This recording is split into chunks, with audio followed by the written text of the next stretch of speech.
everyone, and welcome to a very special, albeit sad edition of The Wedge.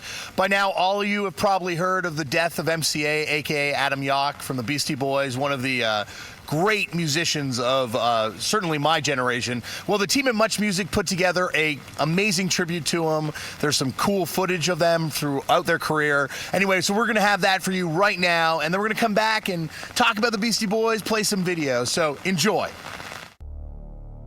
There's a certain artist that cause seismic shifts when they come out. You can't talk about the rise of hip-hop without talking about the Beastie Boys and about Adam. People are going to remember MCA as a pioneer in hip-hop and really remember the doors that they broke down. He was a rapper, he was a punk, he was a director, he was a human rights advocate, and it's something that we all aspire to. For those guys to be lucky enough to be kind of like the leaders of a generation, they were so important. They really were one of the first bands that were our band. On behalf of the Beastie Boys fans, MCA, thank you. You've given us so much to celebrate. Adam Yauch, a founding member of pioneering hip-hop group the Beastie Boys, died Friday in his native New York City. He was 47 years old. Known for his scratchy vocals and infectious energy, Yauch, who rapped under the name MCA, had been slowed in recent years as he battled cancer of the salivary gland, something he revealed in a video message to fans back in 2009. So the reason that we're here talking is because I have some pretty heavy news. Well, about 2 months ago, I started feeling this little lump in my throat, like you would feel if you have like swollen glands or something like that, like you'd feel if you have a cold. And so I didn't really think it was anything, but then just recently when we were over in Europe doing promotion, I started to think I should talk to my doctor, and so I called my doctor and saw him when I got back. This was about 2 weeks ago, and he sent me to a specialist, and they did tests, and I actually have a form of cancer in the gland that's over here. On April 14th, the Beastie Boys were inducted into the Rock and Roll Hall of Fame. While bandmates Ad Rock and Mike D accepted the honor, MCA was too sick to attend. He was admitted to hospital the same night. Unfortunately, he couldn't be in Cleveland because he'd been undergoing treatment, and it was just too hard for him to be there. And he definitely wishes he was there, but he wrote a great speech. Did you call him up from sitting at the table or anything? Yeah, there was emailing and calls going on, so that was sweet. Adam MCA Yauch, 1/3 of the pioneering hip-hop group The Beastie Boys, has passed away at the age of 47. We found out the news this morning, and I think we're all deeply touched and affected by this news. When I heard that MCA had died, I just froze. Pins and needles all over my body because we all knew he was sick, but I thought it was getting better. I just didn't know it was as bad as it was. And it's just such a loss on so many levels. This is the first time I've actually, I think, been legitimately upset by the passing of someone that I didn't know. Like, not even a musician, just like any media personality. I was on a plane. I had just left Toronto and landed in New York City when I got the news that MCA had passed away. So here I am in Brooklyn right now, and you can see even on the bars, rest in peace, MCA. So a lot of love to be had here for Adam, yo. I'm Mike D. And I'm MCA. And I'm the king at rock. And if you want to have money and juice like us, the Beastie Boys, then you better watch MuchMusic now.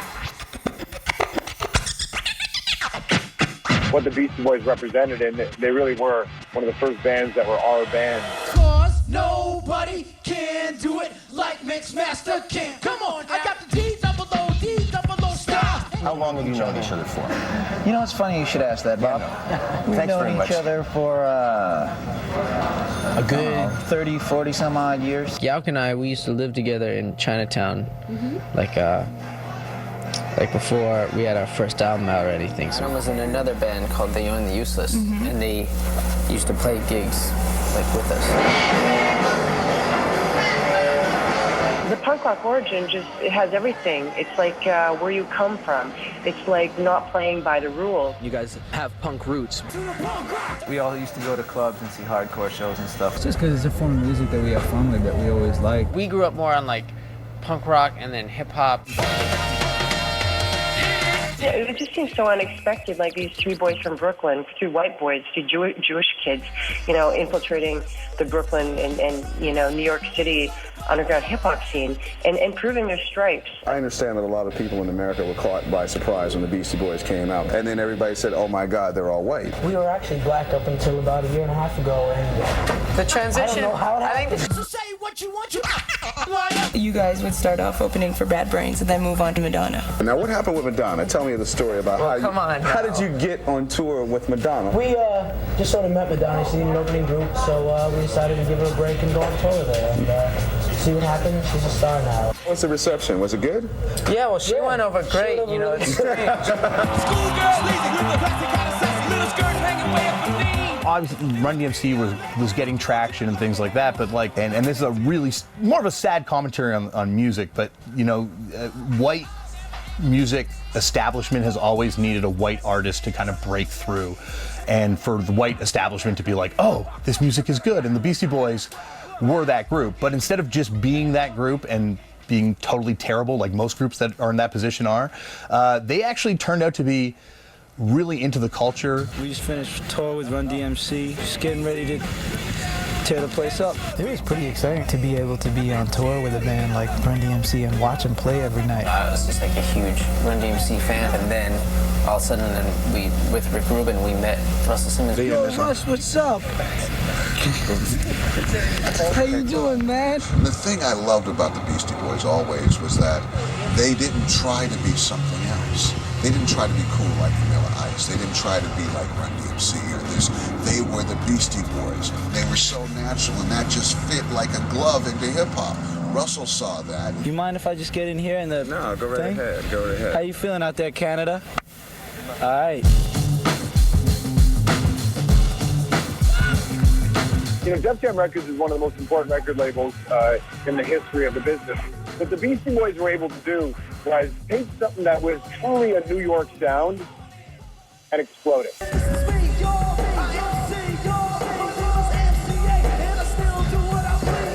The hip-hop creators of that era were, they quickly endeared themselves to those boys and accepted them and embraced them within the fold. I was a very big fan of theirs, and by me being on tour with them, come on, man, that did a lot to me. Hip-hop is just a really good form of expression because it just has so much direct information. It's like a lot more of other forms of music and art are a lot more abstract in their way of presenting things. In hip-hop, it seems to me real straightforward. It's a real good way of putting across what's really going on in a solid way. You gotta fight for your right to party!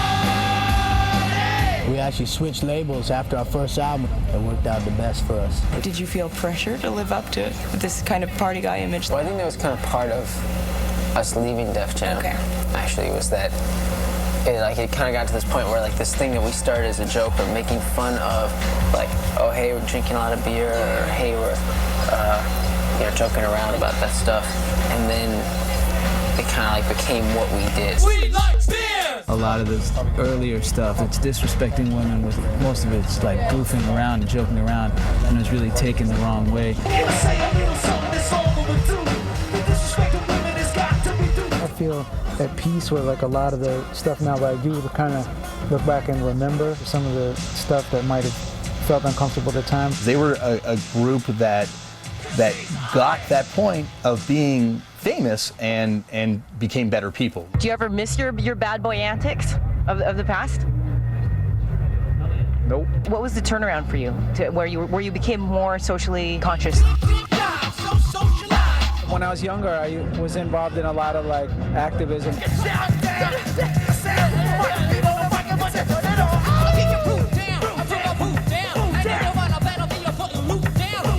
Probably just after License to Ill, maybe in around 1988, I started getting more interested in spirituality. And through my interest in spirituality, also interest in how what I'm doing affects the rest of the world. Should I ask you any currently books that you guys are reading? I'm reading this book called The Life of Milarepa.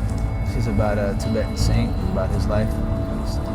Checking that out, it's really quite interesting to me. In that interview, I also saw the beginnings of the political activism of the MCA. At that point, I saw these guys transforming from B-boys to B-men. A devout Buddhist, Yak co-founded the Milarepa Fund in 1994. The nonprofit organization supports and brings awareness to the Tibetan people's nonviolent struggle against Chinese government oppression. Mostly I was over in Nepal and traveling there, and I just met some Tibetan people there. I just started learning about the Tibetan people and what's going on there. This insane oppression that's going on and genocide of their culture, where the women are being sterilized and forced abortions are going on, and monks and nuns who are sworn to nonviolence going to prison for just speaking their mind, for just saying Tibet is a free country. Once you see what a warm culture it is and how incredible the people are, and then you just start seeing how it's being totally repressed and destroyed. It's just like, what's going on? He put together, as well as he could, a group of people and entertainers and musicians to bring light to this notion of moving toward Tibet independence. And the first Tibetan Freedom Concert that he launched was in San Francisco in 1996. The Tibetan Freedom Concert was a massive event. I remember going to RFK Stadium in Washington, D.C. to see the Beastie Boys at the Tibetan Freedom Concert. There's 100,000 people in there. Just think of that, 100,000 people to see a show that the Beastie Boys had put on, an MCA, being the real spiritual force behind that. It was a show that had Sonic Youth on it, and Radiohead, and REM, and Pearl Jam, and the Red Hot Chili Peppers. We just wanted to ask everybody who's here today to come to the demonstration tomorrow, because the demonstration is going to be really important. It's like the most important part of this whole thing. And it's a time when everyone needs to get behind that momentum and push as hard as they can and not let it just fall off. I think it's incredible that this many people are learning about it, learning about what's happening in Tibet and learning some of the values of nonviolence. But again, I think that there's a lot more work that needs to be done and a lot further that we need to go to get to a point where Tibet is free. Did you do many benefits? No, this was brought up, and I think this is about the only thing we'd agree to do, really. Yeah. Because everything else is a bit messy, but this is really, really clear cut. We have some experience of this kind of thing over the years, and taking a lot of blows for it, actually. So all respect to Adam for taking this on. He put a rock and roll face on that cause, and it was crucial. In the same way that Bob Geldof and Mid-Year did it with Live Aid, he did it with the Tibetan Freedom Concerts. It's sad, but I'm really grateful that I got to grow up in a time when we had stadium rockers that actually cared about something. He just sort of seamlessly floated through the process. No freaking out, no nerves, and just from one thing to the next. And I think that must have been the way he carried himself throughout his life. Sometimes I get a little bit tired from this stuff, but I probably have more energy to do this than to do anything else. I'm definitely no perfect being. I'm no enlightened being. I got a long ways to go, but I'm a lot more patient now with people, and I think I've definitely come a long way from where I was at.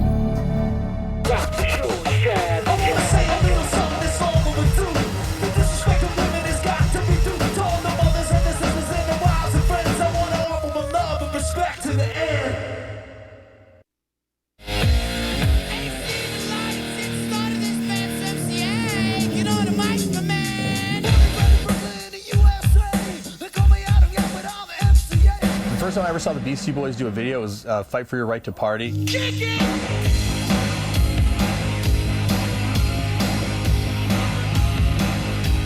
It was like 1987 at like 6 in the morning. It was on MuchMusic.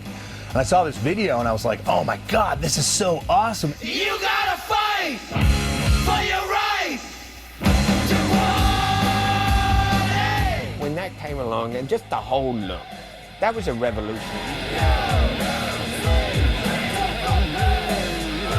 They started out there doing the fun, but later on they really started pushing the limits of what a video could be and what kind of things you can make happen. They're really jokey with it. A lot of hip-hop acts weren't that funny, weren't that open to satire.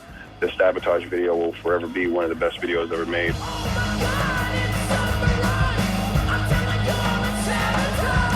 When the Sabotage video came out, and it was mustaches before hipsters were rocking in an ironic way. It was dynamite.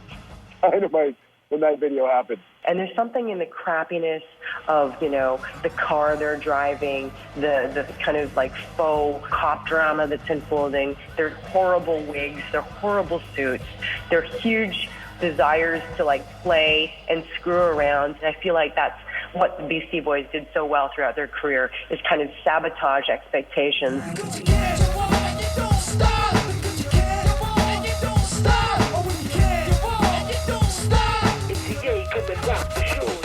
Musically and visually and just about everything they did, they went to places no one really went.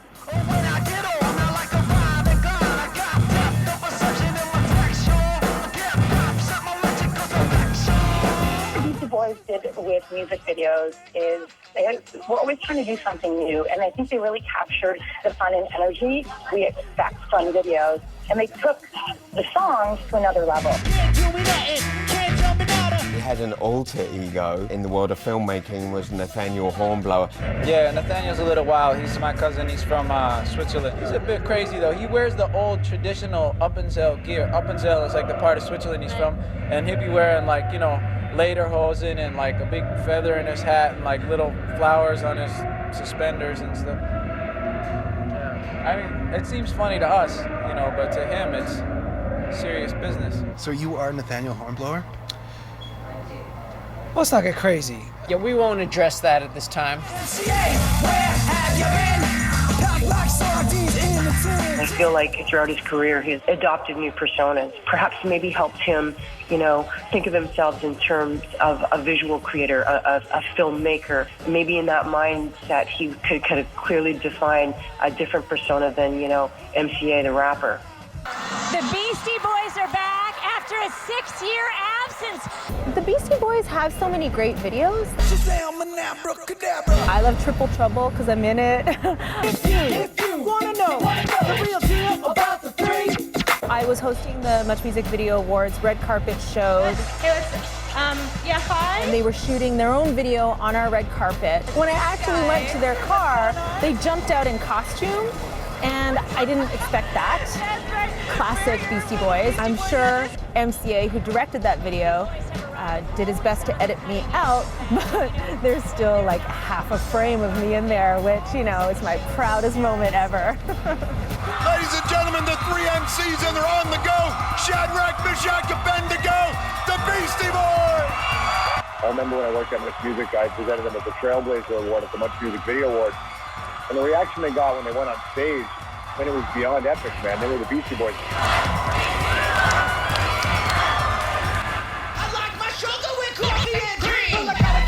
Keep it going full steam. Too sweet to be sour, too nice to be me. When on the tough guy style, I'm not too keen. Trying to change the world, I'm a plotting scheme.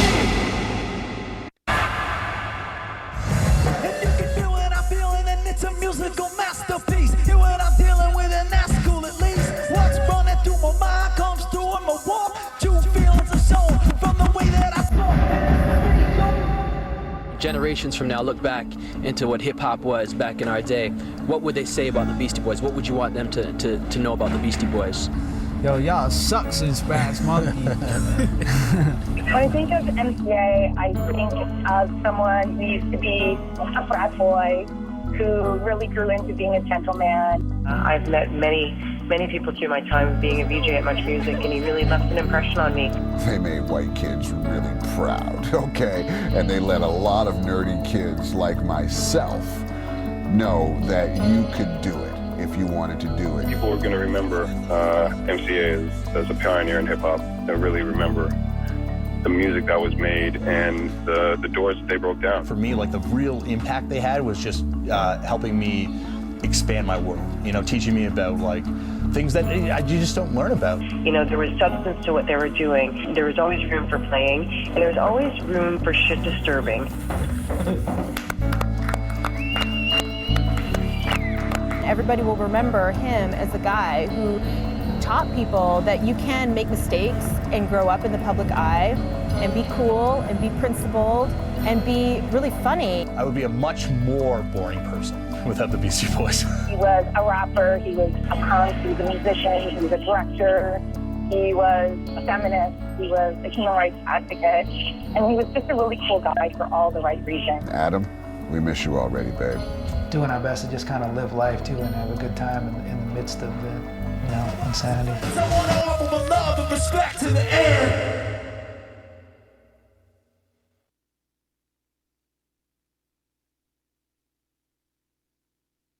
Welcome back to The Wedge, everyone. I hope you really enjoyed that tribute to MCA that MuchMusic put together. I watched it myself and had a lump in my throat the whole time, which is weird because I normally don't care when celebrities die. It's no big deal. But, when it seems like Adam Yauch was such a good person for him to pass away, it's more like a tragic thing.